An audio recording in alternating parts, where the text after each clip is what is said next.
So live course আসলে আমি যেটা করেছিলাম, আ সেটা একেবারে আমি যখন করেছিলাম তখন আমি যে কোর্সটা করার সময় আমি একেবারে পুরা পয়েন্ট টু পয়েন্ট আমি ক্লাস ধরে আমি যে লেকচার ছিল সেই অনুযায়ী আমার নোট করে রাখছিলাম। এই নোট এখনো আমি ফলো করি। সো সময়ের সাথে, সাথে আপনাদেরকে সবকিছু শেয়ার করব। লাইভ কোর্স আসলে আমি পার্সোনাল এক ট্রেনারের মাধ্যমে আমি কোর্স করেছিলাম। সো উনার মাধ্যমে আমি স্টার্ট করেছিলাম প্রায় ৬ মাসে যে একটা কোর্স ছিল, সেই কোর্সটা লাইভ কোর্স করেছি। স দেন আমি হচ্ছে স্টাডি করতাম তখন এই কোর্সের যে রেগুলার যে ক্লাস ছিল, ক্লাস বেসিস যে পয়েন্ট টু নোট ছিল সেগুলো আমার কাছে এখনো আছে। আমি এগুলো ফলো করি। তো এই সময়ের সাথে, সাথে আপনাদেরকে শেয়ার করব। তো লাইভ কোর্সের মধ্যে এটা একটা ছিল লাইভ কোর্স এবং আমি 2nd যে লাইভ কোর্স করি সেটা হচ্ছে যে আ আ সেইটা হচ্ছে যে বেসিসের আন্ডারে যে ছিল এসিপির যে একটা প্রোগ্রাম ছিল সেই আন্ডারে আমি করছি। সেইটা আপনাদেরকে শেয়ার করি যে কোথা থেকে কিভাবে করেছিলাম।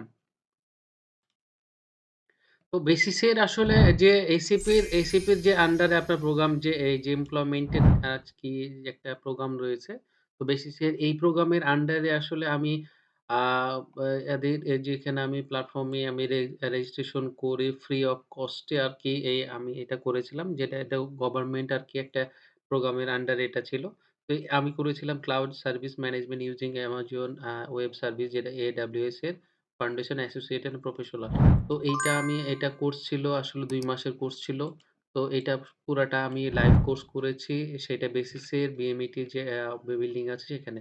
তো এই ছিল আমার মোটামুটি লাইভ কোর্সের আসলে ইনফরমেশন। আপনারা যে এসিপির যে এই আ লিঙ্কটা আছে সেখানে গিয়ে আপনি এখনো করতে পারবেন যদি তাদের এই প্রোগ্রামটা এখনো থেকে থাকে। যদিও এটা ২ বছরের একটা ছিল।